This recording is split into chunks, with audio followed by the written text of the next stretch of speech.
Hello and welcome to the Loving Compassion podcast with Gissele. We believe that love and compassion have the power to heal our lives and our world. Don't forget to like and subscribe for more amazing content. Today we're wondering, can we be trained to be more compassionate? And our guest today is Dr. Olga Klimecki, who is a neuroscientist and a psychologist who earned her doctorate degree from the University of Zurich.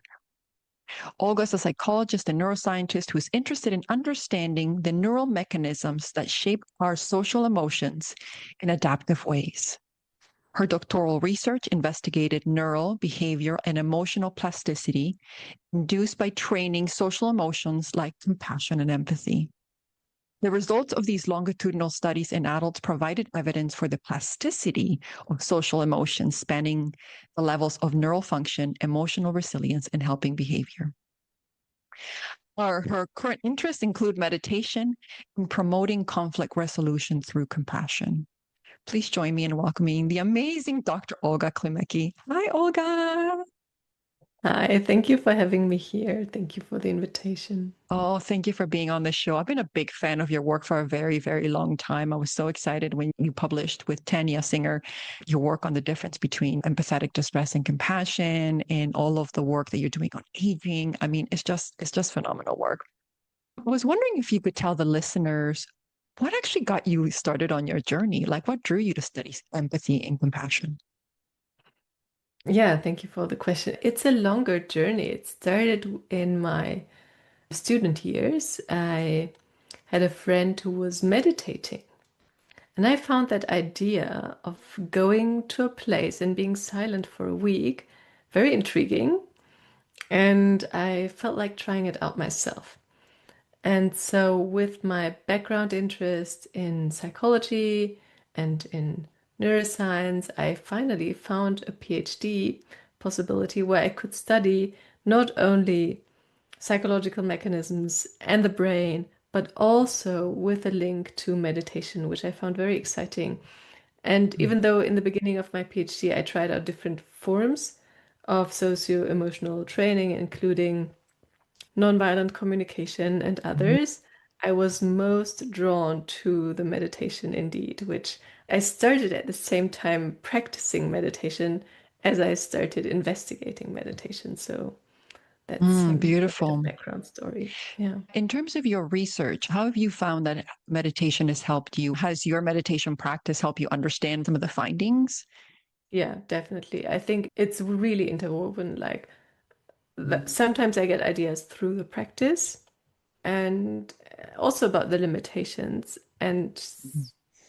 sometimes the research I read or I do also informs me about potential limitations. For instance, what I learned from the research, which something I cannot never learn from my own practice, is the diversity of responses in our different participants. So in the papers, we always report mean results, whereas the diversity of how people experience it is very large. So in all our studies, there are people who improve, who get worse, who don't change much.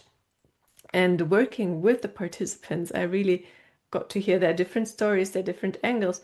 And over time, because we all go through different stages in life, I also experienced some of these benefits. Sometimes I experienced some of the adverse effects of meditation, and sometimes it doesn't change my well-being or my daily life much. So with time, I feel like I'm getting to that diversity experience, for instance, but I've seen it in the research before. And there were other things that I saw in my personal practice before, and then I could research it. So it's really a bit of an interwoven, yeah, pattern. And for instance, what I found in my own practice and something I haven't really researched yet much is that it's really important to start in the meditation wherever you're at. Like I once tried to cultivate loving kindness and it was really hard for me. And when I started at the place where I actually was emotionally, then it could develop and evolve and flourish. But yeah, it's there are different starting paths. This is what I learned through my practice, but Yeah. it's really Oh, interwoven. I really appreciate the fact that you mentioned that compassion can feel negative. I've also been on a long-term meditation journey myself, and the expectation that it has to feel good all of the time instead of acknowledging that sometimes difficult emotions will arise, and to be able to sit with them was definitely something I had to learn. But I think that's kind of the belief that meditation and even these practices like loving kindness are supposed to feel good, whereas sometimes it's really hard to cultivate in the beginning. So I thank you Yeah, for that. yeah. And something I, for instance, learned in the theory before I learned it in my own practice is that sometimes it's not the time to meditate. And so I knew this on an Mm. intellectual level, but I've been able to meditate for many, many years. And then I had a period in my life that was particularly difficult. And I even, with that knowledge in the back of my head, I could tell myself, okay, it's fine. If you don't meditate for a few weeks or months, it's okay. It's fine. Yeah. Sometimes there are times like these. So it's a diverse experience. Yeah. And I love that you do research on compassion, but you also practice it for yourself. Because saying to yourself, I'm meeting myself where I'm at is one of the most compassionate things you can do. And so you are living and researching compassion, which I think is so, so powerful. I was wondering if you could, for the audience, describe the difference between empathy and compassion, because I think people use it interchangeably.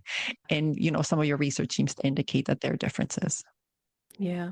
So there are many different researchers who use very different definitions of empathy and compassion and so on. Mhm. And what I find useful is to basically dissociate them a little bit. So when we speak of empathy, we speak of the sharing of another person's emotion, and Yeah. it's a kind of isomorphic sharing, which means it's the same kind of emotion. So when I meet a friend and she's happy, I can share her happiness.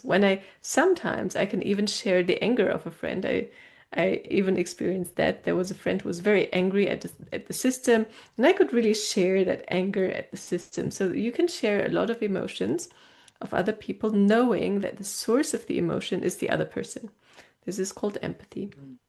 And then when we speak of compassion, we mean relating to another person's suffering. So it's very specific. It's not for all emotions, but it's for negative emotions, relating to another person's suffering with care and benevolence, and with that wish to alleviate that suffering, to contribute to an improvement for that person. So it's really tightly linked to that pro-social motivation. One of the things that I discovered in your work is, so this is how I understood it. So correct me if I'm wrong, is that empathy is more like the mirror neurons, like you're mirroring their behavior. But whereas the compassion enables you to sort of, I use the boat analogy, to stay on the boat and not drown with people, to actually want to help people, but also understand that if they're not wanting your help, that's okay too. And so it taps into a different area of the brain, like you were talking about, more pro-social, that it extends that caring and love without the judgment. Because I teach social work students, and we often talk about how sometimes when you're in those helping professions, you want to rescue people. You want to force your perspective on them and say, well, I know best. This is how it's going to help you. And then you tend to drown with them. What are your thoughts about that difference? Am I on the right track or? Yeah, yeah, I agree with that difference. That So in empathy, what we see is that both, well, meta-analyses of empathy for pain have shown certain areas in the brain activated, namely the anterior insula, which is the kind of interoceptive cortex. So the interoceptive cortex means it's a place of the brain where we feel what we are experiencing. So we can feel cold or hot or pain or all sorts of bodily sensations. So we tend to activate areas of our brain when we feel with other people that are the same areas as when we feel or experience our own sensations. So we kind of simulate the other person's experience. And so this is empathy. But and we have shown that when you train empathy, you can strengthen activations in these brain areas and the anterior cingulate cortex, which belongs to that empathy for pain network. However, compassion on the neural level is different. So when we train compassion, we strengthen activations in the prefrontal cortex and in the striatum. And the prefrontal cortex is very important for regulating thoughts, behaviors, and emotions. And it's also important for positive emotions in general. And the striatum is very important for learning, for reward, for feeling affiliated, for feeling close to others, for feeling connected. So it's a different set of brain areas that's being activated. And then when it comes to the experience, I agree that in empathy, sometimes you can merge with that person too much, and then we Yeah. call it empathic distress when you lose that self-other distinction that you usually have when you empathize with Mm, others. And then in compassion, I feel that one of the most powerful forms of compassion, especially when you're in a healthcare profession or when you're in a caring profession or a social worker, or no matter what the situation is to just be able to hold the space, yeah. to just be there in a benevolent stance and just hold the space. And it's a very tricky one. It sounds easy, but it isn't. As I guess all of us have experienced it. Sometimes we want to hold the space and we can manage for a while, and then at some point maybe we just want it to be over and to be better or whatever. But to really be present and benevolent, that's sometimes all it takes. Yeah. Yeah. And I think this is why your work is so powerful, because one of the things I've noticed is that I've seen so much burnout in social work. I've seen so such burnout in, like, the child welfare system and all these different systems. And we have not been taught by our parents, by systems, how to sit with difficult emotions, how to have compassion for ourselves, and then be able to hold space for other people. And so we think that we need to hold space for other people when we actually have no idea what to do with those difficult feelings. We do run away from them. I know I've run away from my feelings for a very long time. And it was only when I was able to sit with them, with the fear, with the anger, with the jealousy, with the everything, not make it wrong, that I was then able to hold space for other people's feelings when they felt those difficult feelings, right? Yeah. Yeah. It's really interesting. A lot of your work talks about neuroplasticity. So, what does neuroplasticity mean for emotions? And can people really change how they respond to others? Yeah. So the way we can measure neuroplasticity in humans is different than how we can measure it in animals or how it is measured in animals. So when we speak about neuroplasticity in humans, what we mean is either changes in neural functions or changes in brain structure. So in neural functions, we mean that some neurons might communicate more strongly or more weakly with each other. So the kind of different areas just tend to communicate more or less with different interventions or with time. And then structural plasticity means that the thickness of certain parts of brain increases, and this can also happen as a result of interventions or of training. This is the neuroplasticity that we can measure. And so, talking about training, what does compassion training look like in practice? Can you give us a short example? Yeah.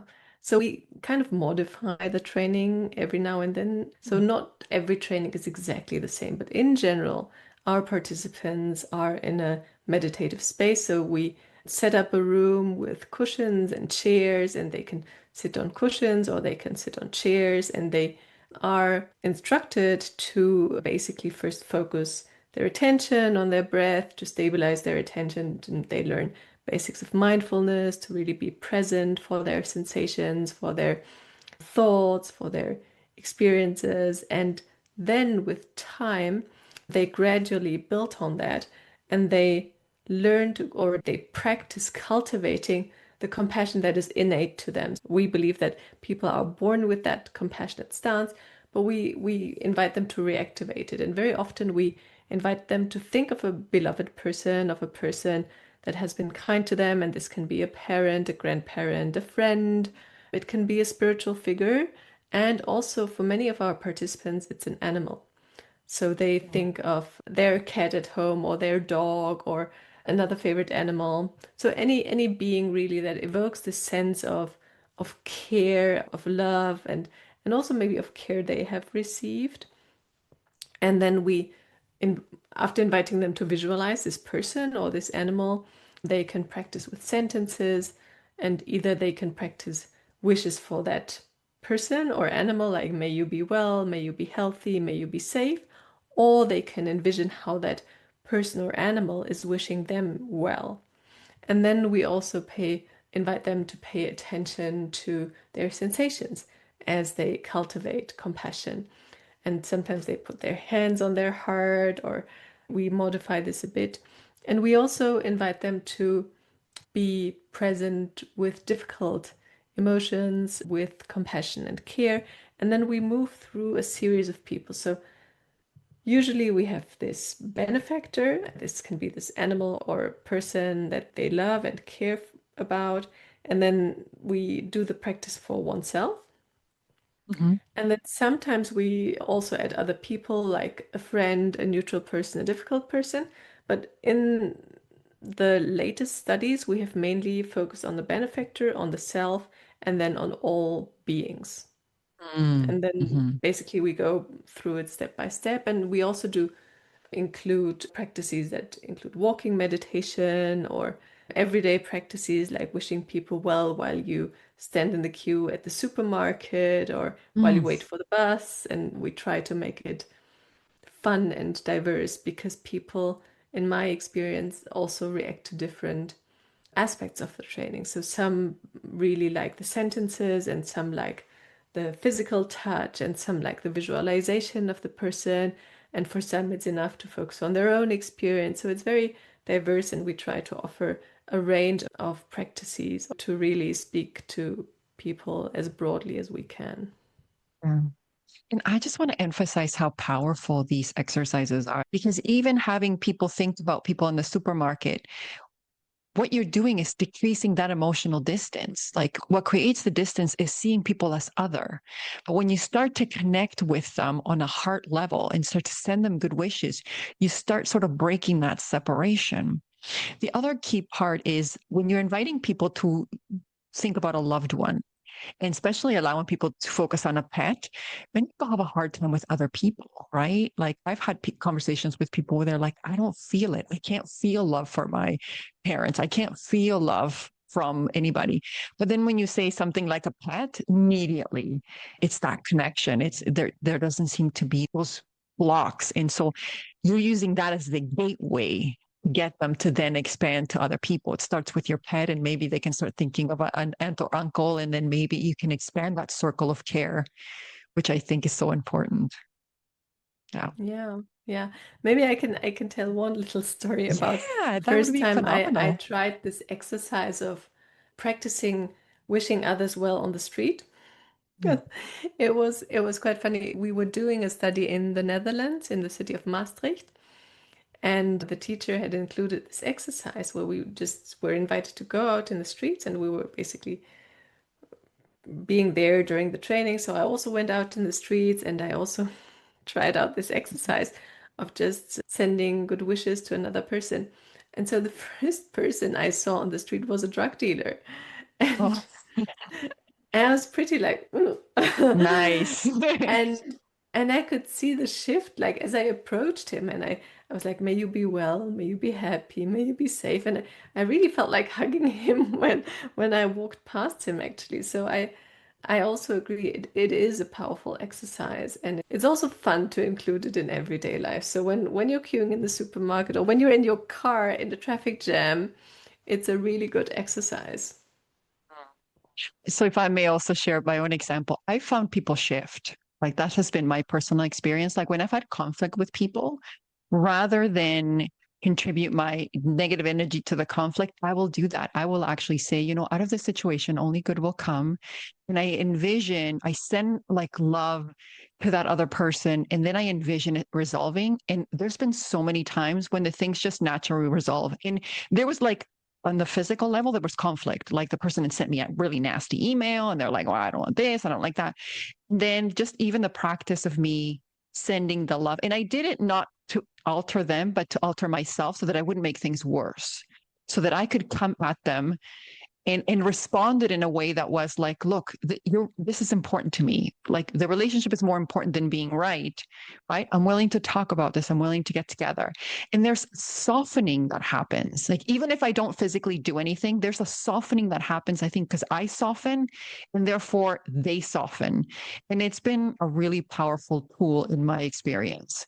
even just practicing, because even if the other person doesn't want to soften, that's okay. How you approach them is different. So you don't escalate things.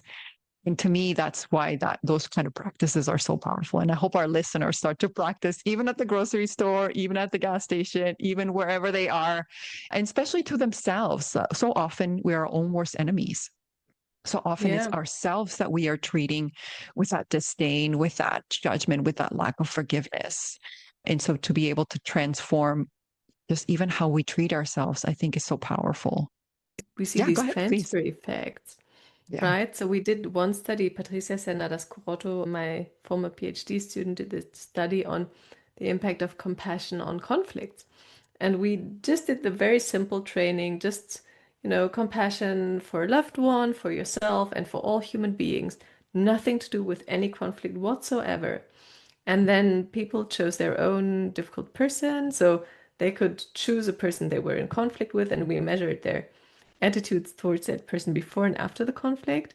And we saw that just by practicing compassion for themselves and for a beloved person and for all beings, shifted how they felt towards that person they were in conflict with. So it's not even necessary to practice with that person you're having a Oh, conflict with, but you can yeah. just practice for yourself and trust that this will also contribute to shifting things in a conflict situation. And we find this transfer effect very powerful because people then felt closer to that difficult person and they reported feeling more compassion towards them and they reported feeling less malicious joy when they imagined something bad happened to that Is person. that So Schadenfreude? I'm not saying it right. Schadenfreude, yeah. Schadenfreude. The joy of somebody suffering. Do you think that you're tapping into forgiveness? Maybe not yet. So I'm not sure we tap into forgiveness because forgiveness is a complex issue and I haven't researched it yet. I've Oh, okay. meditated with forgiveness though, Yeah. and one thing I learned from my meditation teacher is not to force forgiveness. Yeah. So Agreed. this was a powerful teaching that Agreed. sometimes it's sufficient to just practice, may I forgive this person one day? And then when it becomes too hard, just leave it aside for a bit, focus on other things, and not to force forgiveness. Yeah. Yeah. I just want to go back to what you said. If I understood you correctly, you don't have to practice compassion for a difficult person. It's enough to practice for yourself and for your loved ones. The fact that your research seems to indicate that you don't even have to go there. It just naturally happens when you fill your own bucket, like it overflows, and then that kind of impacts those difficult people. I think that is extraordinary. Extraordinary. Yeah. Yeah. It's a much simpler way Oh, yeah. because you don't have to go through all these Yeah. difficulties of remembering the situation, of reliving it, etc. Yeah. Yeah. And re traumatizing yourself, right? Exactly. Exactly. Yeah. So I know my listeners are going to ask me, how long does the training need to be before people notice change? Like, how long on average were your trainings in your research? They were of very different durations. So the shortest trainings we had done are about a week long, so a full day followed by several evening sessions. And even after this relatively short time frame, we see changes in the brain functions, we see changes in behavior, we see changes in participants' well-being and their resilience to difficult situations. So this is very fast, so to say. And then on the other hand, we've had very long trainings. We've had everything ranging from 1 week to 18 months, where Yeah. participants practice for 1.5 years weekly. And they had half-day Wow. retreats and so on. So we studied very different durations. But in general, I think what we can say is that even the short interventions, they help shifting attitudes, feelings, etc. So even if you do a 1 month course or a 2 month course, you might feel the benefits. And if you don't feel the benefits, I think maybe it's not the time to practice meditation. Maybe there will be another time to practice it, or there might be a different strategy for you. And this is, I think, also what we learned from our interventions is the different reactions of people and at different times as well. Yeah. Great. Great. Thank you for that. Are there limits to compassion? I know, again, my listeners will be asking that. Like, are there Are limits? there limits to compassion? I think it depends, right? Who you are. If you are a Um, mortal, normal practitioner like me, there are limits, and I'm constantly bouncing into my limits. There are a few supposedly enlightened masters who report that there are almost no limits, and I also have witnessed some people who never meditated and who were extremely compassionate and forgiving and extraordinary persons, seemed boundless in their capacity to care for others, for themselves. So there certainly are examples. I guess that most of us find that there are limits and that the really fun of the practice is to just work on these limits and to face them every now and then, to see, okay, this is my limit today, and maybe it will be different tomorrow. Maybe my limit will be more tight tomorrow. Maybe it will be, my limit will be larger, and it can really change. And I think the beauty of it is that we are alive and that things are changing, and it's very exciting to be with that. yeah, definitely. I know in my meditation and compassion journey, for me, like you said, there was times when I could sit with myself and sit with those emotions. There's times when I couldn't. But I noticed something really strange because I've been meditating for like over 20 years. Something shifts, but you don't know what date. So it's sort of like planting seeds when you meditate, and something happens on the nth day, but I can't tell you what day. And so I remember having an experience where I woke up in the middle of the night and I just felt so whole and complete and so loved and worthy. And I had been meditating and trying to get there and all of those things. And it's not like I fully arrived, but in that moment, I managed to awaken something in me that I hadn't before. They couldn't tell you what day it was. So I think for some people, practice could awaken something in them like very quickly. Other people, they could be meditating for like 50 years and still potentially not arrive or maybe arrive the next day. I don't know. It's hard to tell. Have you had that experience? Yeah, yeah, I think we experience it a lot in the people we study with, in the community. And I really enjoy the book of Jack Kornfield, After the Ecstasy, the Laundry, Yeah. where he is describing this phenomenon. Sometimes in the meditation practice, you might have that experience of being very far. And I've certainly had these moments where I felt connected with everything, with the trees, with the flowers, with, like, I felt like there was no boundary between me and things and life around me. And then, years later, I'm in my everyday life, and Yes. I it's only a memory I can Yeah. tap into. And living with that, with these shifts, is sometimes challenging, but it's also Yeah. exciting. In this book, After the Ecstasy, the Laundry, he describes many of these stories where people have these extraordinary experiences and then they come back to their lives and they're like, okay, now I have all this work and I have all these Yeah, administrative exactly. I got to clean problems my and house. I got to do no, no, laundry. no, no, Yeah. no. Yeah. And how the other challenge is to really incorporate it in our daily lives and to be okay with not being perfect and to find a way that sustains the practice. Yeah, but it's a Yeah. journey. It's definitely a journey. And I think that's what I know going into the meditation in the beginning, I did it like a job. I committed to it like a job. I showed up every day and I'm like, why am I not changing? It was like, I should see immediate results. I put in this work. When's it going to change? And it was when I allowed myself to just be with the experience without judgment, without needing to have a mystical experience, without needing to have change, without needing to fix myself, without needing to even be more compassionate to myself and other people. That's when I noticed the shift because I was open. I was open to what was happening in the moment and I was honest with myself about what I was feeling. And that's the other thing. Instead of trying to hammer in like a puzzle piece, I was actually just showing up for myself. And I think that probably is what led to the most transformation in my life rather than trying to, okay, I'm showing up every day. This better work. One of the things I love and appreciate about your work is the social and political implications. It seems like there's so much division in the world and there's so much conflict. I love the idea that potentially training on compassion, that we don't have to necessarily believe that we are compassionate beings from birth or whatever. The fact that we can actually train the brain to be more caring, I think has incredible implications. Can you share a little bit more about your other work in terms of the disliked person? Yes, yes.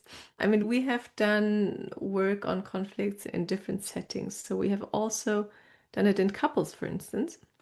So Mm, we've had couples who either both joined compassion meditation training, also 5 weeks, or they did a 5 week training in regulating their emotions. So when something bad happens, you can also appreciate the good sides of it. Like when it rains, you can appreciate the plants who get watered. And we also had another group of couples who did an Italian training. And then wow. they learned a foreign language as a control group. And then we invited them to the lab and told them, okay, now you're having a conflict discussion. And we measured how they were on that conflict discussion. And we saw that participants in the compassion group, they were more satisfied, but importantly, and I think most importantly for me, they were also more able to defend their own priorities in the conflict discussion. And that's really important in couples, that Yeah. when you've tried to find solutions for difficulties, that it's not one person who says, okay, we're going to do it like this, and the other person just saying yes, yes, yes to every suggestion that is being made. But for a solution to be really durable and long lasting, it's important that you find a good compromise. And so it's also important to stand in for your own interests. And we were very happy to see that the compassion training actually strengthened participants' capacity to stand in for their own interests in that conflict discussion. Yeah. So Wow. this was in that context, and we also studied the Israeli-Palestinian context. So this was during the pandemic, actually, so 2020, before the current conflict, but still we know that it's a region with ongoing tensions. And so we wanted to know whether a group that cultivates compassion for themselves, for a beloved person, and for all beings will change their attitudes and their readiness for helping behavior in the form of humanitarian support for Palestinians. And the control group did a memory training. And so what we saw is that in and of itself, if we had only researched a compassion group, we did see an improvement in attitudes towards Palestinians of the Israelis who did the training.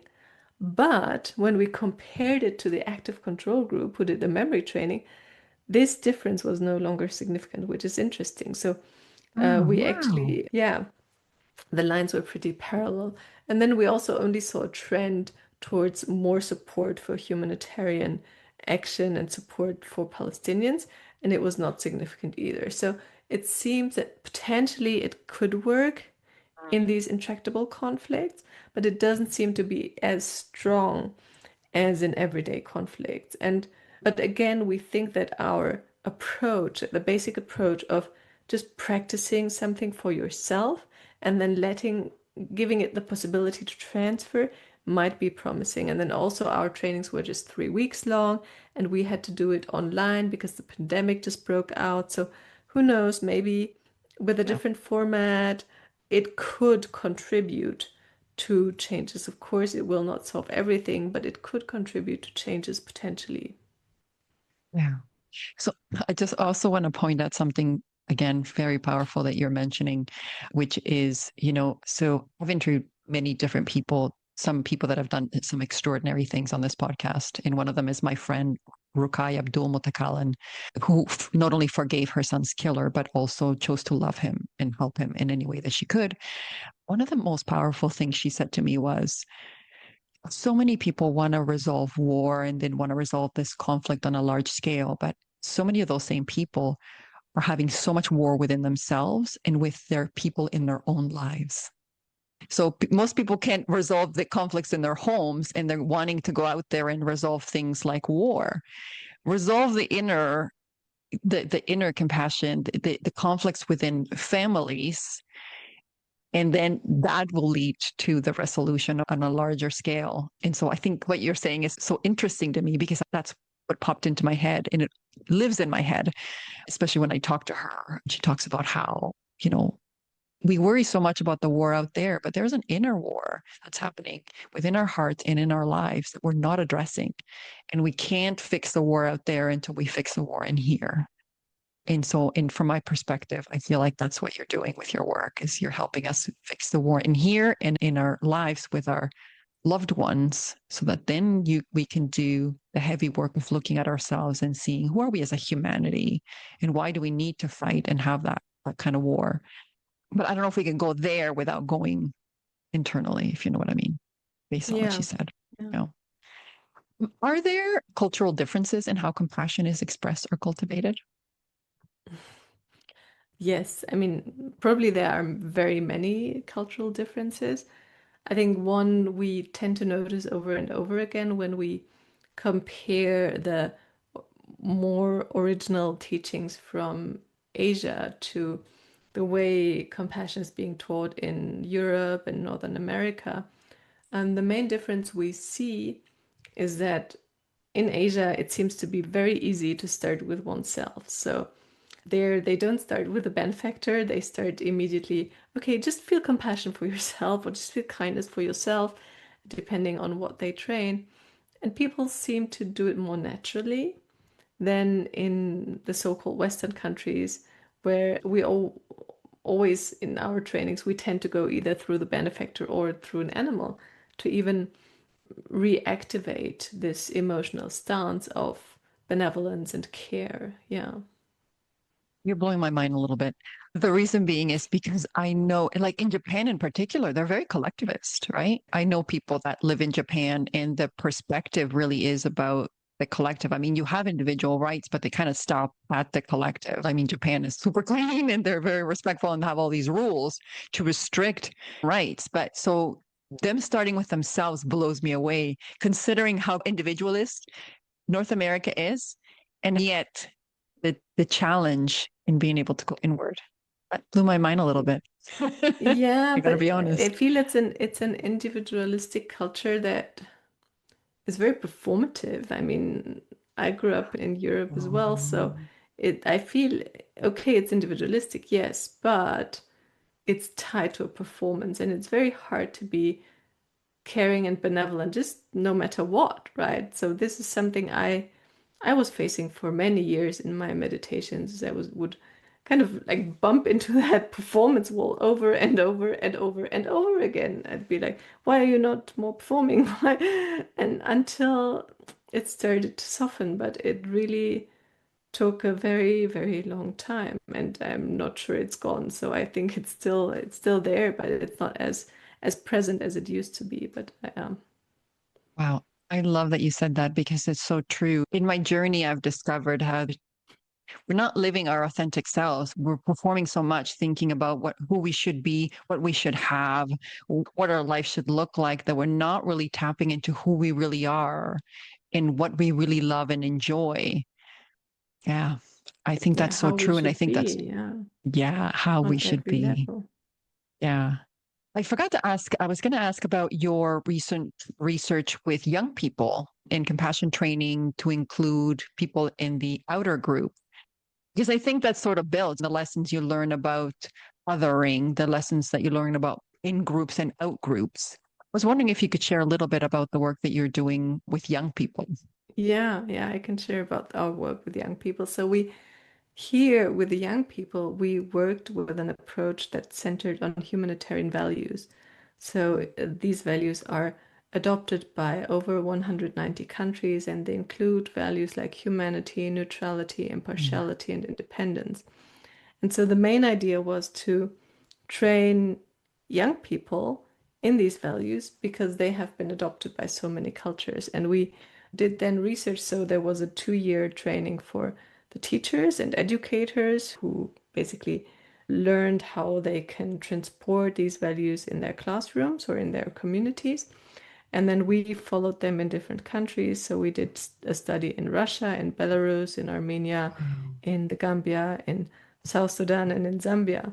We wanted to see whether this kind of training would affect the young participants' readiness to help people from a minority. And this minority could be immigrants, or it could be a local minority within the country, and to really be there for them and spend time helping them. And what we saw is that on average, the training did not have an effect compared to the control group who did not receive the training. But what we saw is, to the degree that the training increased compassion, so this sense of care and benevolence for the other being, to that degree, it also increased the helping behavior. And yes, there were differences between countries. However, currently we don't know yet whether these are truly between country differences or whether they are due to that particular setting we chose, because we only measured one kind of community per country and with one educator or teacher. So we'd have to really sample across different places in each country and so on to be sure about the country effect. But we saw many differences between countries, but the overall message, I think, is that emotions are a strong motivator for social behavior, and especially for pro-social behavior. Yeah. So just to clarify, so the training led to just greater compassion and greater benevolence, but not necessarily helping behavior. Can you just give me No, the results of it? maybe I should say it differently. So, to the degree that the training increased compassion, it increased helping behavior. So, again, the responses Oh, of okay, gotcha. participants were very different. Some Mm, participants, as a result of the training, increased their compassion. Some participants did not increase their compassion as a result of the mm. training. And for those participants where it increased the compassion, they were then more prosocial. So it really seems Understand. important to have that feeling shift before you have the behavioral shift. Okay, thank you. That's very Mm. helpful. I'd like to go on the other side of it, which is with the aging population, because I know you've done some research on the aging population. How might compassion benefit some of these older adults? Yeah. So we conducted a series of studies in Europe where we looked at a combined training, mindfulness, and compassion in older adults. And what we see is the following. For instance, we did one study in 4 countries, in 4 European countries, with people who have subjective cognitive decline. So they report having memory problems, but they are not measurable yet on tests. So they certainly have memory problems, but they're not very strong. And so what we saw is that in this population, 8-week training helped to decrease anxiety. Anxiety is also a risk factor for then developing dementia later on, for instance, and it's in general also not great when you're very anxious. So it helped to decrease anxiety, and this decrease in anxiety was lasting. So we measured that this decrease was maintained at 6-month follow-up. So this was great.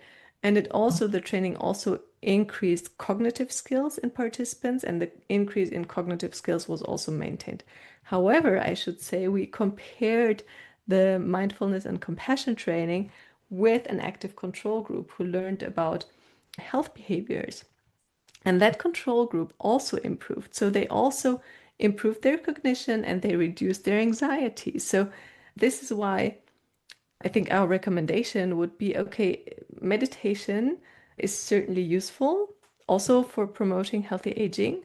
But when you feel like doing something else, when you feel like doing sports, or when you feel like working on your health in general, this is also a very good way to go, because there are several risk factors and there are also sometimes specific pathways. So we observed, for instance, that the meditation training increased self-compassion, so this capacity to be caring towards yourself, also in the older adults, and that the health education increased physical activity. So when they learned about what's good for your health, they exercised more. So it can impact healthy aging through different routes and sometimes through the same route, as we saw, for instance, with the cognition or with anxiety.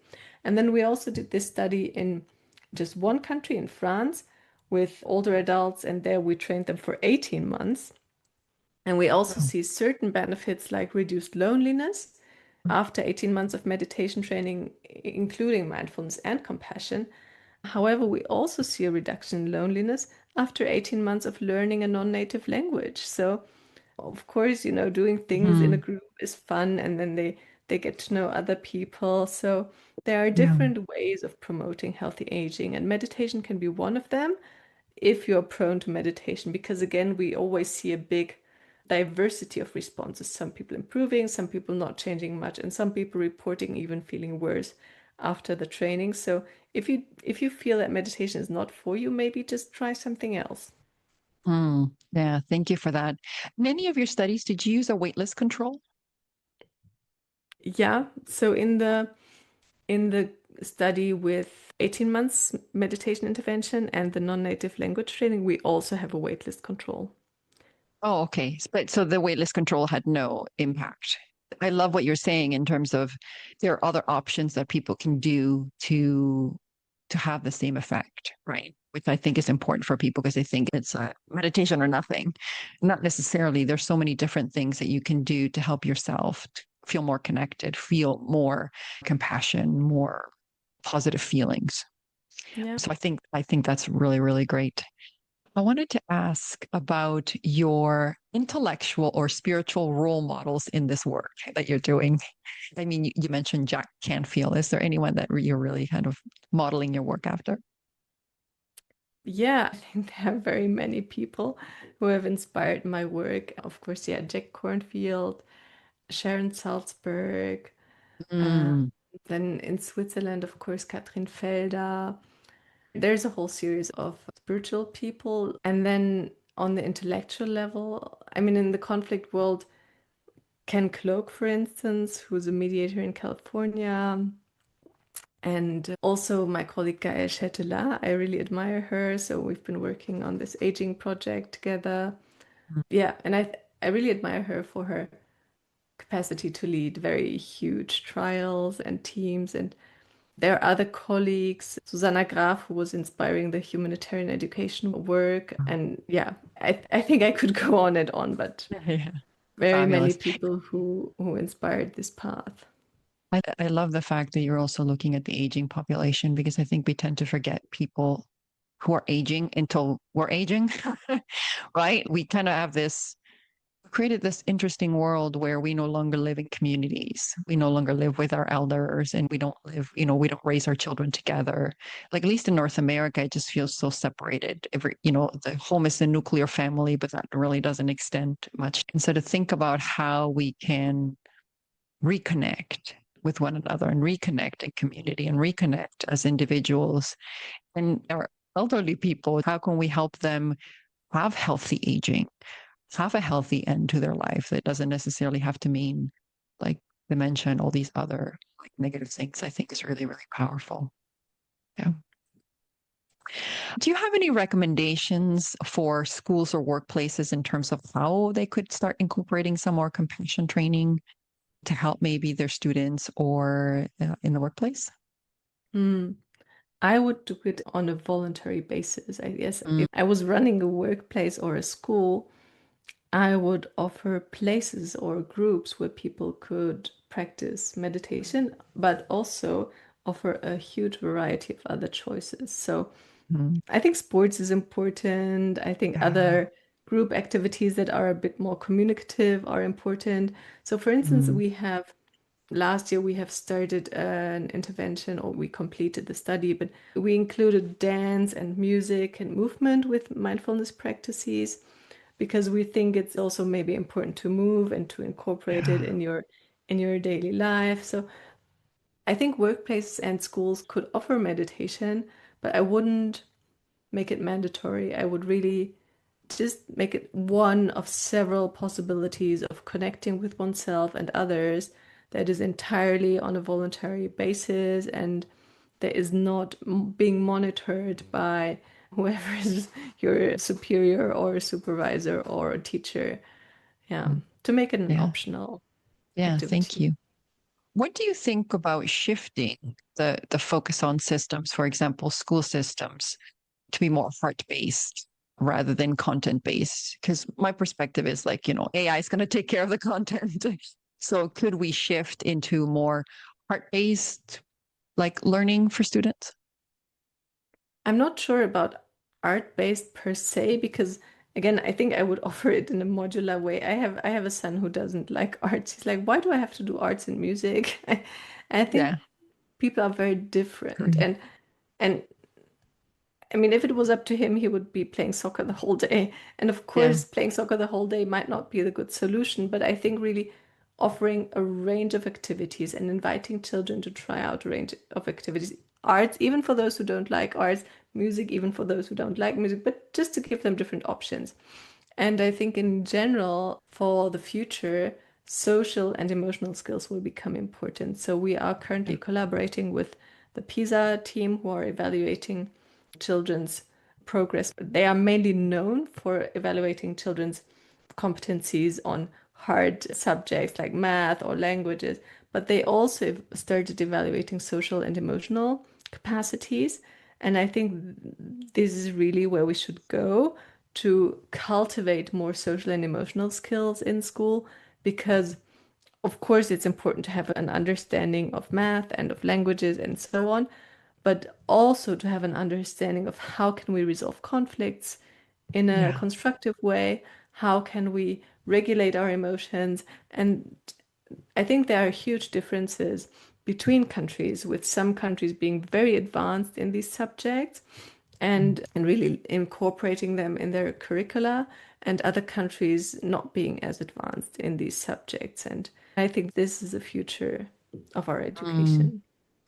Which one are some of those countries that are more advanced? Would it be like Finland or? Yeah. Yeah. Yeah.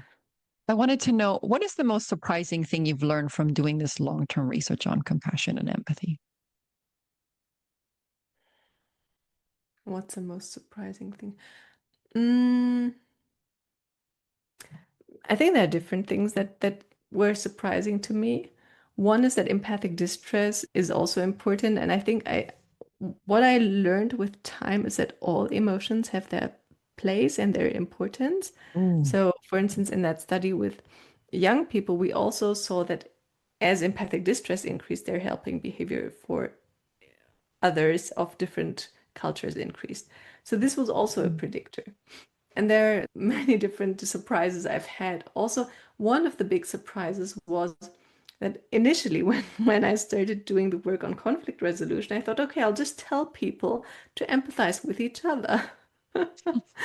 And it sounds as naive as it was because it totally Mhm. backfired. So Yeah. when I invited participants to the lab to discuss issues around immigration, and one of them was pro and the other was against immigration, and then telling them to empathize with each other just made the conflict worse. So this is why then we moved in our research to work with these indirect regulation techniques where you Mm. train compassion for yourself and for loved ones, and then you can transfer it to the difficult situation whenever you're ready as a participant. Mm. So this seems to work much better. And then also another thing I learned through my research is the diversity of participants' responses. So that really it's not one size fits all. And the more I've been doing these intervention studies, the more I realize it's so important to train participants in a trauma sensitive way, to give them options of pausing the meditation, of not also not meditating at all, and not to sell meditation as a panacea for everything because it isn't. And it's hard work sometimes, and it can bring up difficulties to really, yeah, create a space that is safe. And I think for the future, I think very diverse offers would be better. This is why we have started incorporating music and movement and dance with the meditation, because some people might respond to the meditation and some people might respond to music and others to movement. And then I think if we offer a broader range of options, maybe then people can pick whatever aspect suits them in their current situation, and they still have the other aspects to explore later on if they wish to do so. Mm. Yeah, thank you. I love that you said that. Having worked in the child welfare system, many people do not feel safe in their body. So to ask them to sit with their body is just Yeah, not going to be yeah, good. And yeah. so for them meditating on something distant or even like doing a different strategy. So we've had young people that were transformed by having an indigenous walk with an elder who's teaching them about nature, like or horse therapy. So things that are necessarily body focused aren't always for people with trauma, but finding a way to make that connection can. And so you really have to know who you're working with and work in a way that is going to help them feel safe, because especially people with trauma, they're working to feel safe in their body, and to go straight to the body and say, sit with all of these unsafe feelings can feel very triggering. And they won't do, once you get to the point where you're so dysregulated, you're out. You're not going to be able to sit through. It's not the growth zone, it's the danger zone, right? Yeah, and another thing I've learned is the prevalence of trauma is really high. I mean, the prevalence of trauma is very high, but even the prevalence of post-traumatic stress disorder is very high. So I think there are some estimates that it's around 30%. And I can confirm that when I included mindfulness in my university teachings, I sometimes had questionnaires where I checked just for some symptoms like I can't sleep at night or I can't focus because something is really stressing me out so much I cannot focus at all for days and days. And I find that even among students at university, it's about 1/3 who self-report having PTSD symptoms. And so it's a very large proportion, even in places where I would not have expected this proportion to be so large. Yeah. Yeah, I agree with that. Yeah. I also teach mindfulness and compassion practices for my students. It's optional. Like, so we'll do a little tiny practice in the beginning, because I teach ethics, but I also teach research. And some social work students get very stressed out about research. They're like, oh my God. And so I will do little tiny practices, but if they don't want to practice, they don't have to. But I can't tell you the number of times the students come up to me and they're like, oh my God, I've been having such horrible experiences, or even just like the things that will email me or let me know in assignments about how much trauma our students are carrying, and how difficult, Yeah. and how sometimes our systems, in terms of like even the schooling system, the punitive ways that we mark, that the way we discount marks and so on and so forth, sometimes that inflexibility adds to their feelings of stress instead of making it more flexible. That's obviously person dependent, but I think sometimes as an educator, trying to find a way to extend that compassion and flexibility, I think goes a long way to helping students. Yeah. Yeah. Yeah. Yeah. So, last two questions. I'm asking all of my guests what their definition of self love is. Okay. It's an interesting one. I haven't thought about it yet. What is my definition of self-love?